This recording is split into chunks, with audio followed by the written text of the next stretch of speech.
go. Is there a reason you're looking at cars? I'm just trying to find your undercover vehicles in the squad cars. What's your name and your badge number? Officer Yar 794. Officer Yar 794 YHR. Okay. What did you say? I couldn't hear you. So looking for undercover cars. Okay. What's your name and your badge number? Officer Sandler 752. What's your name and your badge number? 714. Cobra. Okay. I remember you from last time. No. What's your name and your badge number?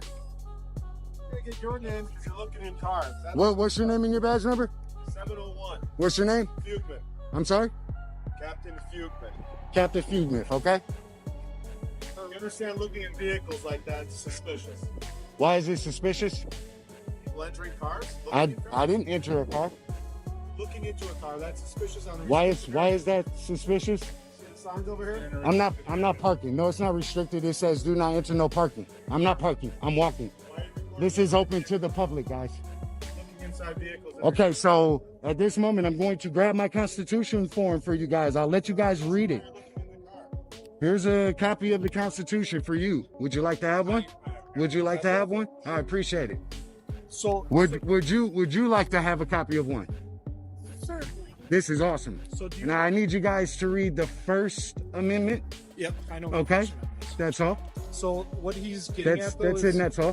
what he's getting at though is in the city of Glendale, we get a lot of entry vehicles and stolen vehicles. That has nothing to do with what I'm doing, and you can't put further crimes on me at this moment. I've done nothing. I never said I was looking into vehicles. Which Well, is it doesn't. suspicious. What happens in the past doesn't make me suspicious for doing. The encounter begins as officers confront a man for allegedly looking into parked vehicles. Calmly, he asks each officer for their name and badge number, documenting the interaction. The officers claim his actions appear suspicious, even though he has not touched or entered any vehicle. He explains that simply observing vehicles in a public space is not a crime. As tensions rise, the man immediately asserts his First Amendment rights, making it clear that suspicion alone does not justify police intervention or escalation. What I'm doing.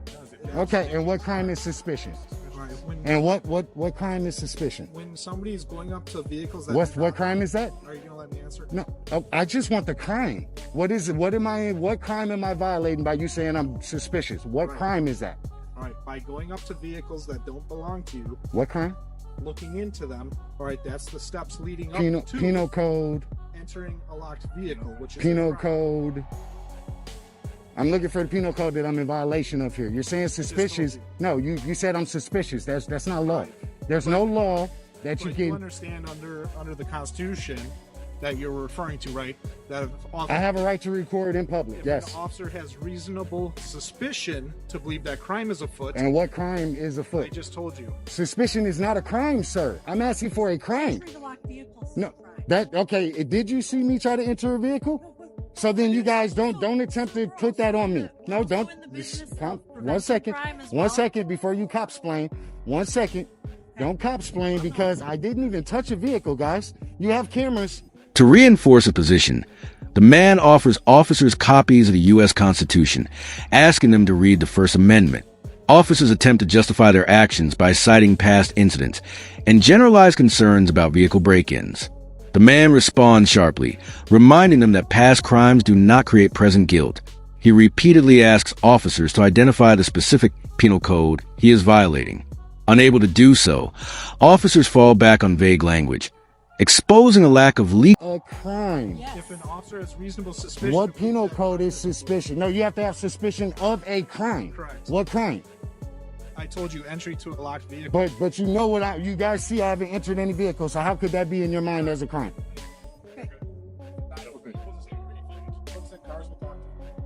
Yeah. So I mean, this is ridiculous, guys. I just gave you the Constitution. I'm allowed to film in public. I'm in public. I haven't touched a single vehicle. There's no reason for us to even have this conversation why not? because I'm not doing anything illegal. You guys are here to uphold laws. Right. If no Check law out is the being lives. broken, you hold no authority. So you telling me my actions are suspicious? That's just you telling me my actions are suspicious. Correct. So prove a crime.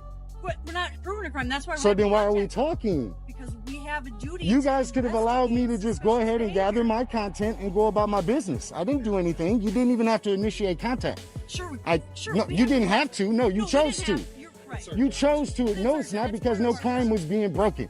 No crime was being committed. All right, so You said hold on. suspicion. So That's what- not a crime. so- No crime was hold on. actually being committed. Yeah. All right. See, So that's we've explained ourselves. You've No explained worries. yourselves. Suspicion is not a crime. For future references, but it's suspicion it gives is us not a reason- crime. It gives us a reason to come up and speak to You could come up. If you choose to come up and speak, then that's The discussion intensifies as officers insist that reasonable suspicion allows them to question him. The man dismantles his claim by pointing out that reasonable suspicion must be tied to an actual crime, not lawful behavior. He emphasizes that recording in public and walking near vehicles are constitutionally protected activities. Cameras worn by officers confirm he never touched a vehicle. This moment highlights a critical legal truth. Without an articulable crime, police authority has clear limits, no matter how uncomfortable officers may feel. your choice. But until a crime is actually being committed, you have no authority. The best thing for you guys to have done was to wait and see if I did anything illegal. Instead of just coming and saying, oh, you're suspicious of, no, because you came out and said I was suspicious of a crime. Me just doing a First Amendment protected activity is suspicion of a crime. Enjoy the walk of shame, guys. Have a great day. Just to be clear, I am to the right of the telephone pole. It's not a power pole. Alright, I am within the 10-foot easement. And again, I still have two misplaced officers who don't understand they can't do anything. So, both of our days are a lot easier. But no, your Listen, day's a lot easier if I just go. I don't want you to go. You have your freedom to be here right there. You can film all you want from that corner right there. No, you said I could be here. No, I did not. I said off the curb line. You're still on the grass, the curb No, line. you don't seem to understand something.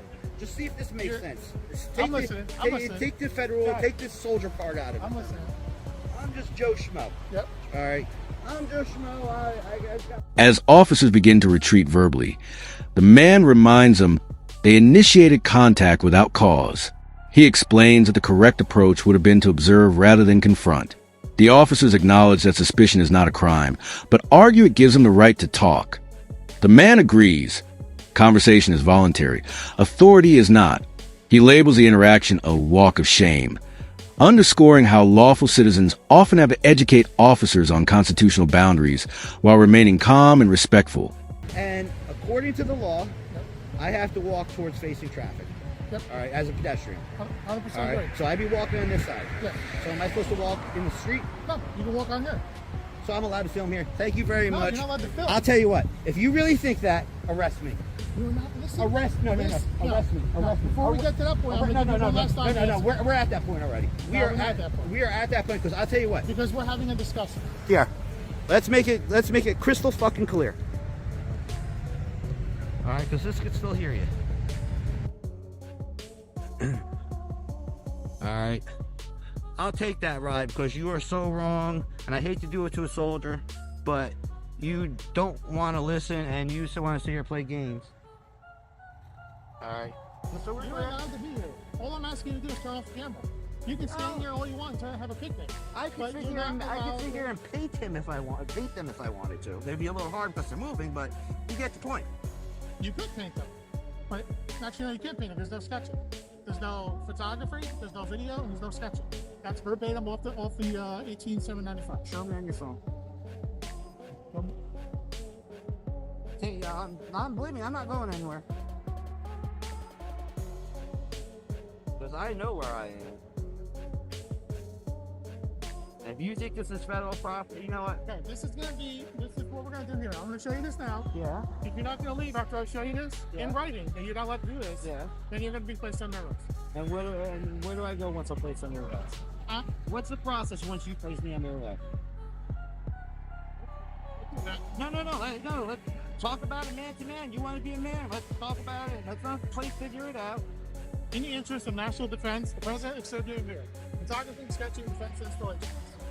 Okay? It shall be unlawful to make any photograph, sketch, The situation shifts as officers attempt to restrict what a man can stand and film, arguing over curbs, easements, and pedestrian rules. The man logically explains pedestrian laws, demonstrating he is lawfully positioned. Officers then claim filming is prohibited and attempt to reframe the encounter as a compliance issue.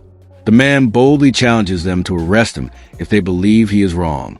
This standoff exposes how officers sometimes rely on intimidation rather than law when authority is questioned.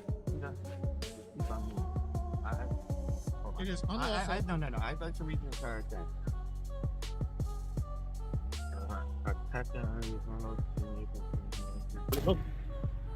We're not at a state of war, sir, and I'm in public.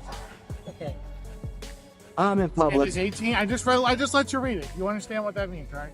It means that you think that you're going to violate my constitutional rights on a public right-of-way. It's not a public right. It is. This is federal property. This is not federal property. All I'm asking you to do, you can stand all you want, is turn off the camera. That's it. If I'm allowed to be here, I'm allowed to film. No, you're not allowed to film. Yes, You're allowed I. to stand here. You're not allowed to film. You are allowed to stand here. You're allowed to. You can walk your dog. You can admire the scenery. You can do whatever you want. However, you cannot film because of the article I just showed you. I don't believe it. I just showed you. Guess That's what? the federal statute. Guess what? So now we have The federal that statute does not supersede the First Amendment of the Constitution. That federal statute only applies when I'm on that You're on base. federal property. No, I'm not. Yes, we are, sir. No, I'm not. I've Let's been not through go this route, before. All right, let's just stay at this route. Let's keep having a conversation. I If you want to continue to film, I need you to step over there. and I'm not going to do it. Okay, then we're gonna have to go to the other route. And what are you going to do? We're gonna, 'Cause we're gonna have to charge you. you can't touch me on this right here. Huh? You can't touch me. Do you not understand that? You can. I'm not. Don't worry. I'm not gonna hit you with my camera. Sorry, this is not a physical thing. Okay. All right. But you can't touch me. We can charge you because you're not complying with a lawful order, sir. And we are trying to avoid that. Do you understand what I'm saying? You can't charge Yes, me. we can, sir. No. This is curb line. If you step here, you can film all you want. Okay. I can't stop you. Here, I'm Here. on the. No, I can't be in the street. I'm on the curb. I'm literally on the motherfucking curb. So is my thing. So you know what? Have a nice day, cocksucker. You wanna go wave the white flag? Go wave the white flag. Now I can't do anything because you're on the curb line. Go wave the white flag. In a final attempt to regain control, officers cite a federal statute related to photographing defense installations. The man carefully reads the statute aloud, explaining it does not apply to public right-of-way or override the First Amendment.